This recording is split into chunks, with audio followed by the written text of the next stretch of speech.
Bonjour, alors ce matin, j'ai ouvert ma Bible et je me posais la question sur la résurrection, la crucifixion.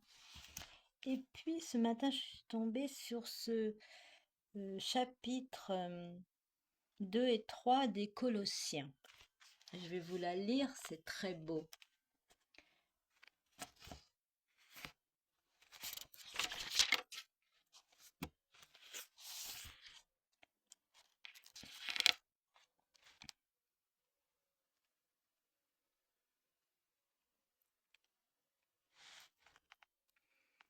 Par le baptême, vous avez été mis au tombeau avec lui. Vous avez été ressuscité.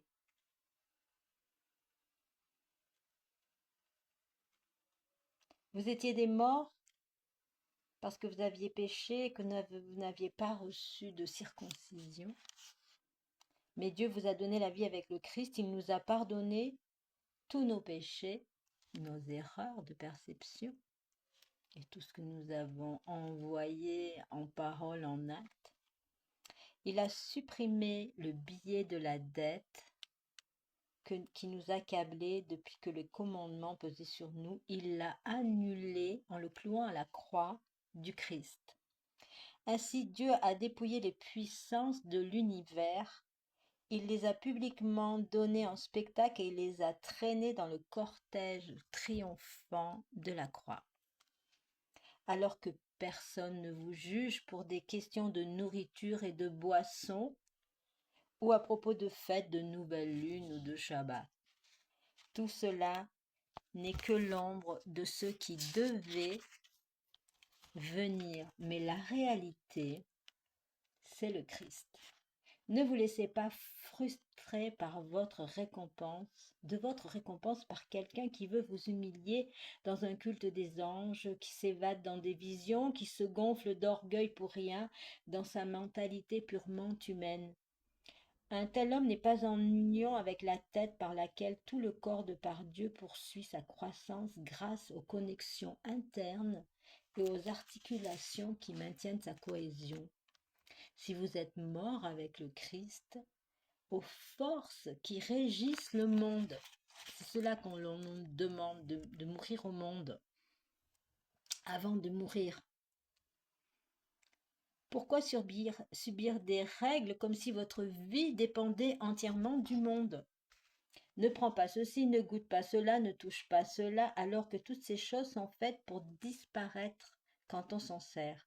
Ce ne sont là que des commandements et des enseignements humains qui ont des airs de sagesse, de religion personnelle, d'humilité, de maîtrise du corps, mais n'ont aucune valeur contre les exigences de la chair. Chapitre 3. Si donc vous êtes ressuscité avec le Christ, recherchez les réalités d'en haut. C'est là qu'est le Christ, assis à la droite de Dieu. Tendez vers les réalités d'en haut et non pas vers celles de la terre. En effet, vous êtes mort avec le Christ et votre vie reste cachée avec lui en Dieu.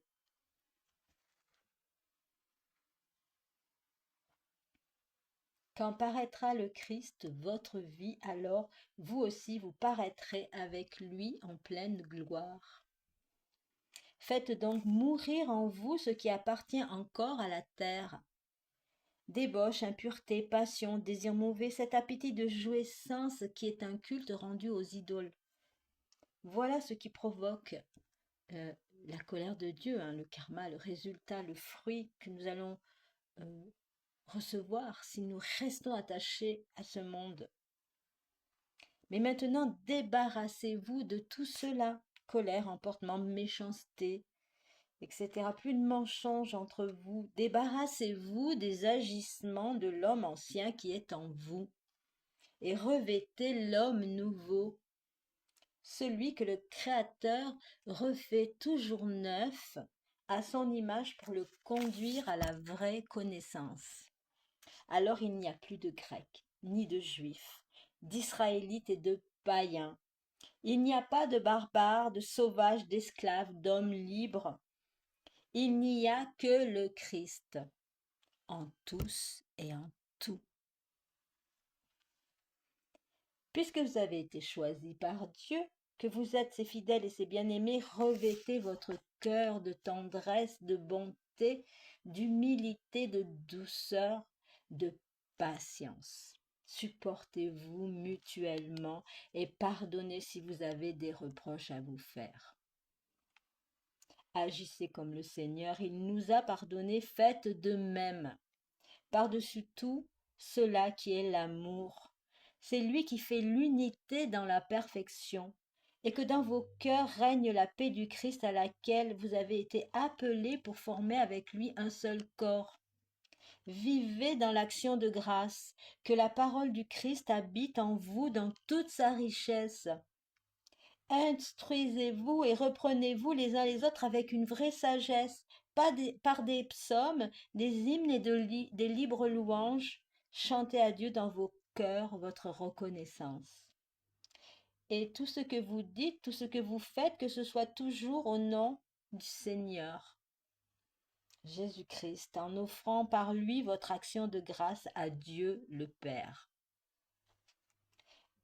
Voilà. Alors, après, c'est un chapitre sur les femmes euh, qui doivent être soumises à leur mari dans le Seigneur.